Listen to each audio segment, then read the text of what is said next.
దేవుడు అంటాడు, ఎవరు మీ తోడు ఉండాలో నేను నిర్ణయిస్తాను. అందుకే హల్లెలూయా చెప్పంటాడు. హల్లెలూయా చెప్తారు. ఇప్పుడు దేవుడు అంటాడు, నీకు అక్కర్లేనోడు నేను పెట్టను నీ పక్కన. ఈరోజు చాలా మందికి ప్రశ్నలు ఉన్నాయి. ఈ మనిషి ఎందుకు నన్ను విడిచిపోయాడు? నేనేం తప్పు చేశా? నేనేం మోసం చేశా? నేనేం అన్యాయం చేశా నన్ను విడిచిపోయారు? నేను మంచి కదా కోరాను. దేవుడు అంటాడు, ఆ మనిషిలో నీకు పని లేదు. ఎందుకంటే ఆ మనిషి నీవాడు కాదు, నీకు తగిన వ్యక్తి కాదు, నీ పక్కన నిలబడి పోరాడే వ్యక్తి కాదు, నీకు ద్రోహం చేసే వ్యక్తి ఏమో, నీకు అన్యాయం చేసే వ్యక్తి ఏమో. దేవుడు అంటున్నాడు, నేను తుడిచివేసేస్తాను. నేను పరీక్ష పెట్టి నీ జీవితంలో ఎవరెవరు అక్కర్లేదో వాడిని తీసివేసేస్తాను. అందుకని మన దేవుని స్తుతించాలండి. కొంతమంది మనుషులు మన జీవితాన్ని విడిచిపోతారు. విడిచిపోయినప్పుడు మనం స్తుతించాల్సిన అవసరం ఏంటి తెలుసా? దేవా, చెత్తని తీసావు అందరం. ఎందుకంటే నీ అనుమతి లేకుండా ఏ మేలైంది నా జీవితం నుంచి పోదు.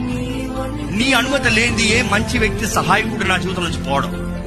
నువ్వు కోరిన వ్యక్తి ప్రతి ఒక్కరు నా జీవితంలో ఉంటారు. నీ చింతనలో లేని వారు మాత్రం పోతారు. అది నీవే చేస్తున్నావు. నీకే వందనాలు.